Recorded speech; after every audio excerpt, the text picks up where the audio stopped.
UN General Assembly gathered today to discuss this crisis. Pakistan's Foreign Minister Shah Mehmood Qureshi took to the podium to demand aid to be allowed into Gaza and called for an end to, quote, Israeli aggression.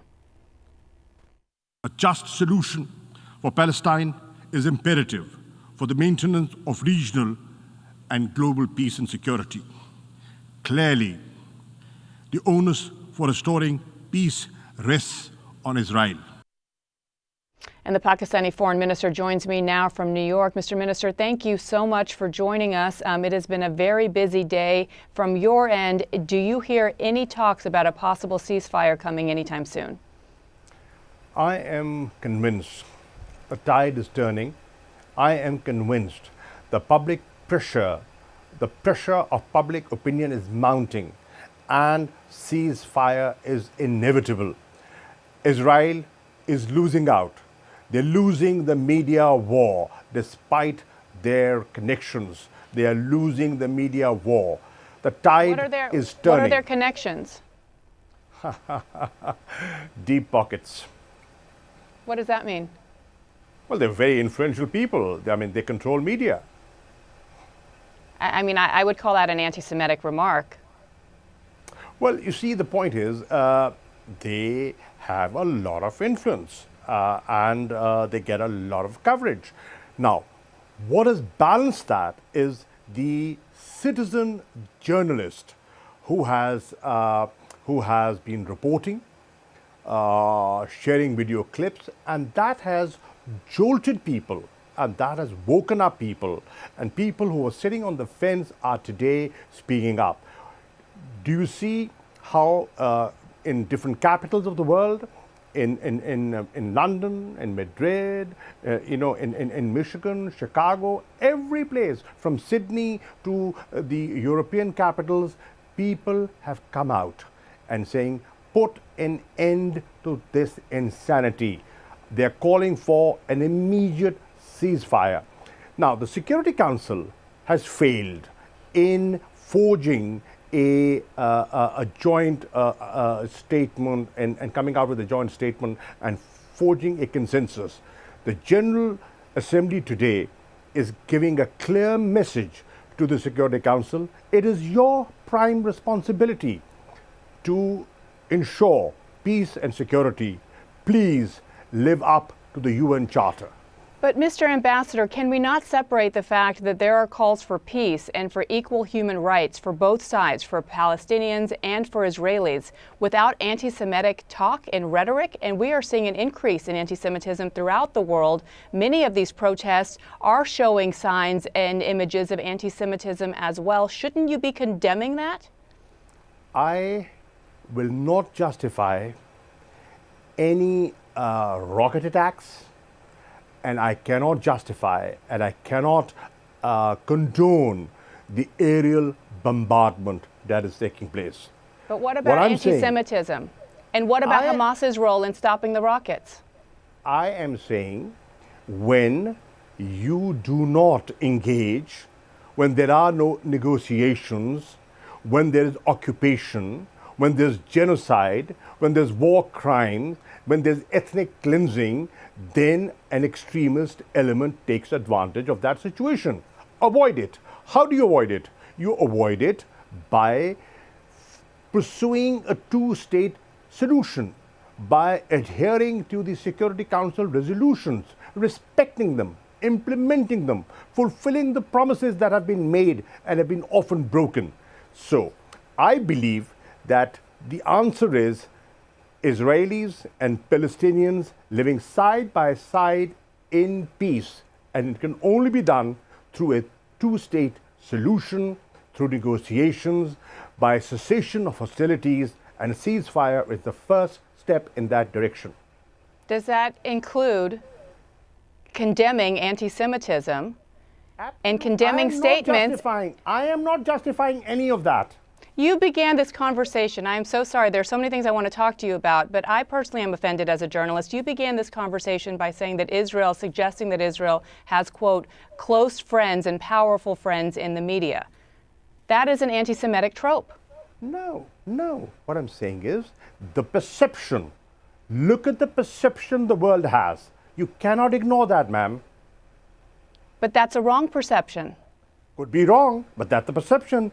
Negate it. Well, negate it. By giving a balanced coverage, negate it.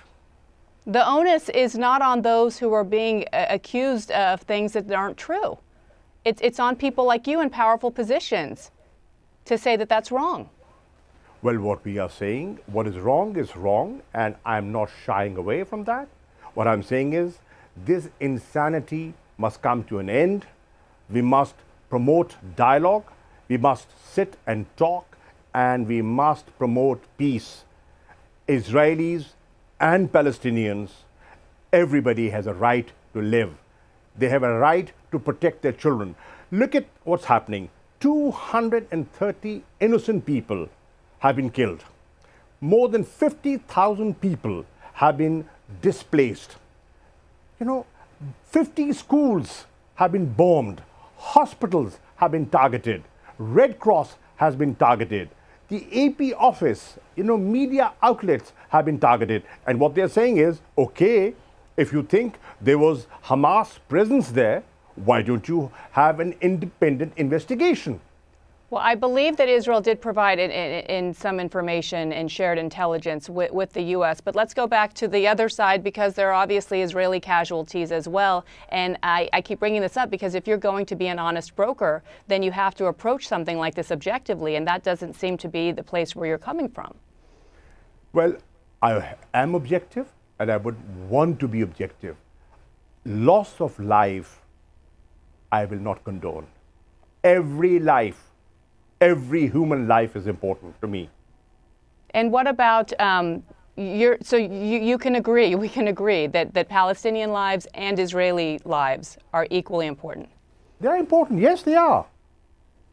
So let me move on to another area, and that is the Uyghurs and the Muslim community there, and some 2 million Uyghurs.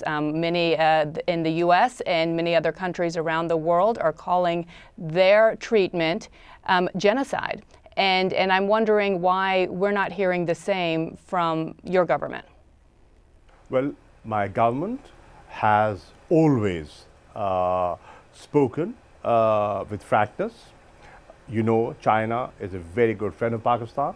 They've stood by us through thick and thin, and we have means of communication, and we use our diplomatic channels. We do not discuss everything in public. But China being your friend aside, and I know China provides a lot of aid, you can't just turn a blind eye to human rights abuses in one country. Nobody when we've is. spent. Nobody So is something being? Are there discussions behind the scenes? Is your Prime Minister, Prime Minister Khan? Ma'am, there's always a way of doing things, and we are not oblivious of our responsibilities. So what needs to be done then? To the Uyghur community around the world that is listening to you spend a lot of time talk about human rights in Gaza, question about their same legitimacy to human rights as well. Well, we have been advocating for human rights, whether they are in Gaza or in Indian occupied Kashmir. Look at the atrocities that have been committed in Kashmir. Does the world talk about it? How many people have talked about it? Let's be fair. Let's have a fair assessment of how much coverage has that got. Mr. Ambassador, I do want to turn to the pandemic, and we'll end. I'm not ambassador. I'm sorry, Mr. Foreign Minister. Let me turn to the pandemic and ask about the latest wave that we've seen in your country, in Pakistan. We've seen an increased number of cases there and deaths. What is being done? How alarming is that? And what does your country need to help in this fight? Biana, to begin with, Pakistan has managed, under the leadership of Prime Minister Imran Khan, the first wave and the second wave reasonably well. We're in the midst of our third wave. Now, if we draw a comparison of the situation in Pakistan and next door, look at the situation on the, what our eastern neighbors facing, there's a huge difference. There are over 4,000 casualties on a daily basis. There's no winner. I'm not pitting you against India. I'm saying that every loss of life is a tragedy. Absolutely, it's a tragedy, and we are sympathetic, and we offered help. You know, I offered help. We said, listen, these are human lives. We're in the same region. We are willing to help. They did not respond, but our offer still stands. What we are doing is we are doing our best to bring the positivity down, and what we need right now is vaccine. We've been gifted vaccine by China. We have bought vaccine, but the vaccine that was promised to us through COVAX did not come in time. And what we need is inoculations to protect our people, the marginalized people, you know, the paramedics, the doctors, you know, the people who are on the front line. So that process is going on. The numbers are increasing, but we need help.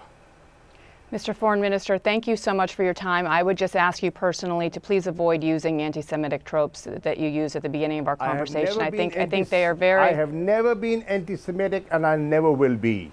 Okay. We'll leave it there. Thank you so much.